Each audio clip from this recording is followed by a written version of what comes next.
자, 그 다음에 이제 효율적인 공부인데요. 제가 이전에 대치동 사교육 일선에 있으면서 되게 주목한 연구가 있습니다. 아주 성적이 우수한 친구들이 있는데 다른 거예요. 공부도 잘하는 학생과 공부만 잘하는 학생들이 있어요.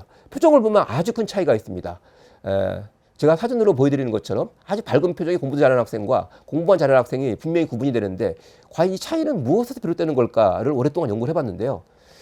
결론이 났습니다. 뭘까요? 자, 학생들 요즘 학교 공부 소홀히 하는 친구 많은데요. 다시 한번 생각해 보셔야 됩니다. 학생들 대부분 학교에서 수업 시간에 엄청나게 많은 시간을 보내고 있습니다. 근데 제가 확인해 보니까 똑같은 수업을 들어도요, 공부만 잘하는 학생들은 그 수업에 집중하지 않습니다. 뭐 여러 가지 이유를 대죠.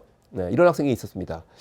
우리 학교 영어 선생님 발음이 너무 구려가지고요, 들어줄 수가 없어요. 이렇게 얘기하는 친구가 있는데, 반대로요, 똑같은 수업을 들은 공부도 잘하는 학생한테 물어보니까 선생님한테 배울 게 있다는 겁니다. 그 수업 시간에 정말 자기는 열심히 공부한다는 거예요.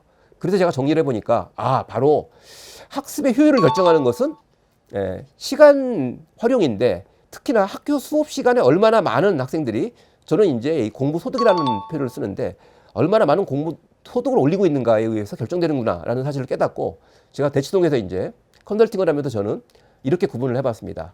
첫 번째, 교실 수업을 낭비하는 학생이 있었고요. 소극적으로 활용하는 학생, 적극적으로 활용하는 학생으로 있었는데, 자, 일단 교실 수업을 낭비하는 친구들은 대부분 다 사교육의 관리에 의해서 개인 공부로 성적을 올립니다. 그러다 보니까 결국 뭘까요? 사교육이 오히려 학교에서 보내는 수업 시간을 무력화시키는, 엄청나게 비용 많이 들고요, 효율은 떨어지니까 학생들도 뭘까요? 정말 열심히 해도 허덕이는 친구들이 대부분이었고요. 보통은 이제 학교 수업을 완전히 무시하지는 않아도 소극적으로 활용하는 친구들이 있습니다. 보통 보면 이런 친구들은 자습을 할 때 보면 수업과 무관한 자습을 많이 하더라고요. 이렇게 되면 이제 수업 효과와 개인 이제 공부가 서로 연결되지 않음으로 해서 서로를 죽이는 효과가 일부 있습니다. 결국 효율적인 공부라고 볼 수 없을 것 같고요. 근데요, 정말 뛰어난 친구들을 보니까 자습하는 내용이 다 달라요. 뭐냐? 반드시 예습, 수업, 복습이라는 어떻게 보면 가장 전통적이면서 하지만 낡지 않습니다. 가장 어떻게 보면 효과적인 방법들, 효율적인 방법들을 잘 쓰고 있어서 결국 이 친구는 수업과 개인 공부가 연결됨으로 해서 매우 높은 공부 효율을 보이는 이제 이런 이제 경우를 볼 수 있었습니다.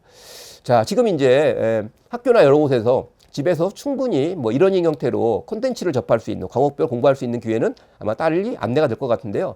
그런 것들을 이용해서 공부를 하되 그냥 공부하는 것이 아니라, 자, 그런 것들을 한번 공부를 하면 가장 높은 효율을 보일 수 있도록 그 수업을 듣기 전에 예습하고요, 수업을 듣고 나서 복습하는, 그래서 한번 배우면 까먹지 않는다, 이런 어떤 철칙을 세워서 그 철칙이 바로 아이들의 공부에 그대로 관철될 수 있도록 하는 것이 매우 중요하지 않을까라는 생각을 해봅니다.